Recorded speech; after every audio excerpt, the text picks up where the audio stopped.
In 1939, 30 kilometers east of the city of Danzig, a concentration camp of the same name was created on the territory of the small village of Stutthof, which was used to isolate and destroy dissident intellectuals, Polish military personnel and resistance leaders. In the Stutthof concentration camp, the order in the women's teams was monitored by female wardens from the SS unit in the age category from 20 to 30 years. Unlike the male guards who used sticks, the women were armed with thin leather belts that left deep, long-healing wounds on the body.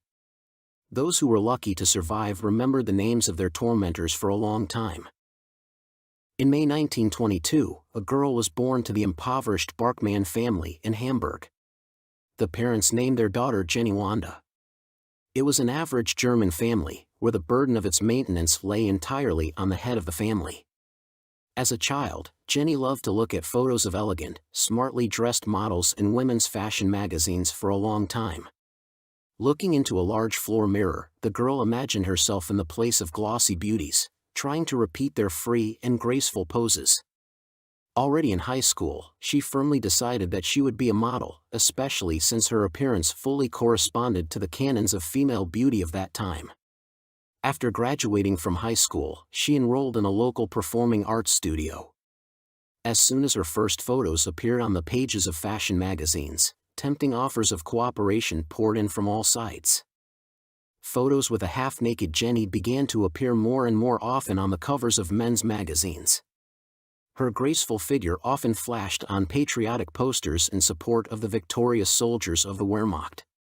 In the period from 1940 to the end of 1943, Jenny shone on the catwalks of various photo studios in Germany, but in January 1944, her life path abruptly turned aside. Before you continue watching, please subscribe to my channel and like it. Of course, this is optional, the main thing is to be sincere. Having passed all the verification instances without any problems, Jenny Wanda Barkmann entered the post of supervisor at the Stutthof concentration camp, in the very forest of the gods, so poetically described by the Lithuanian novelist Balys Sruoga. From the first days of work in the camp, Jenny Wanda Barkmann showed extreme cruelty to prisoners, most of whom were women and children. For any offense, she mercilessly punished the prisoners, beating them with a thin leather belt.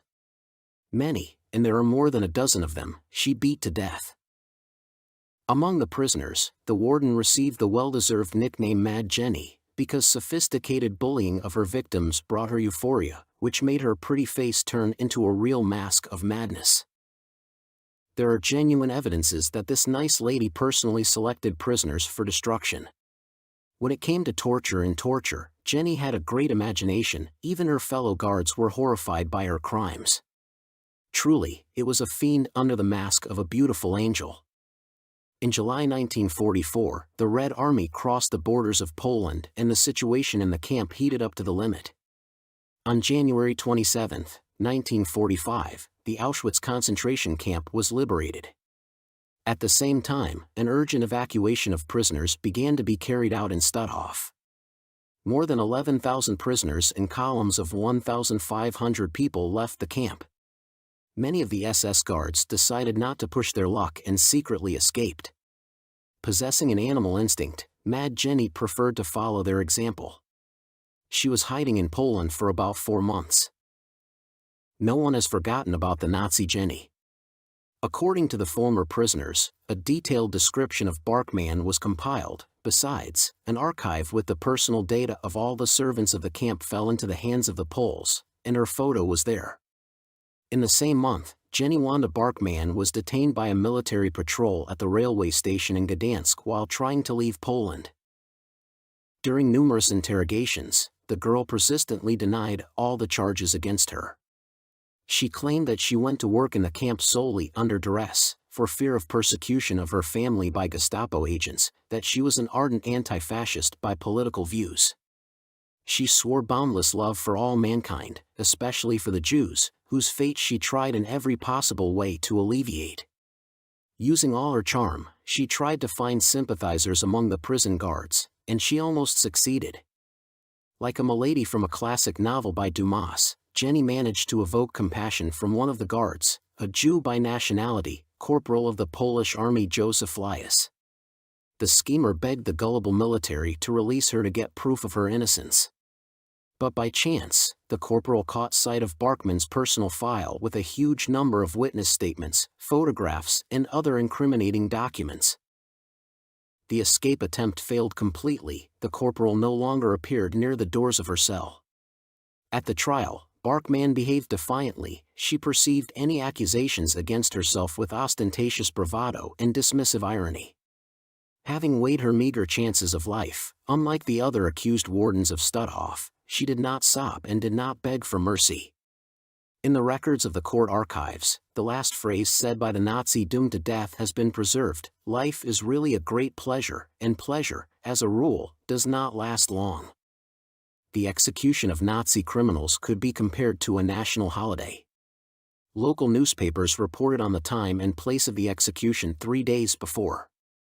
On the appointed day, many state institutions declared a day off for their employees and even provided them with transport for a more comfortable progress to the place of execution. On July 4, 1946, people began to pull up to the Biskup Hill, where high gallows were installed, from the very morning. People climbed trees and rooftops to get a better view. The police and security services, who ensured order in the square, barely restrained the onslaught of the crowd, fearing that at any moment there could be a lynching of convicted Nazis. Exactly at 17 o'clock, 11 trucks left for the square. On the platform of each of them on a high wooden stool sat the same number of former prisoners of Stutthof, 5 women and 6 men. They had to administer justice. The former prisoners and executioners have switched places this time. Observing the ritual, a priest approached each of the convicts in turn to absolve the accumulated sins. The first batch of convicts was hoisted onto truck platforms. The executors of the execution put nooses on their necks. At the signal, the trucks slowly moved forward. After the apparent onset of death, the cars returned to their original place, taking on board the next batch of Nazis. Despite the brutality of the action taking place, no one saw pity on the faces of the observers. When it was Mad Jenny's turn, she seemed calm and somehow detached, as if this execution was not happening to her, but to someone else. Later, Jenny Barkman's body was loaded onto a truck and sent to the Department of Anatomy and Neurobiology of the Medical Academy in Gdansk. However, for a long time in Gdansk and beyond, there was an established rumor, apparently invented by one of the former prisoners of Stutthof, that the sadist's body was cremated, and the urn with the ashes was taken to her homeland in Hamburg, where the ashes were solemnly flushed down the toilet in Barkman's native house. Subscribe to my channel and like it if you liked the video.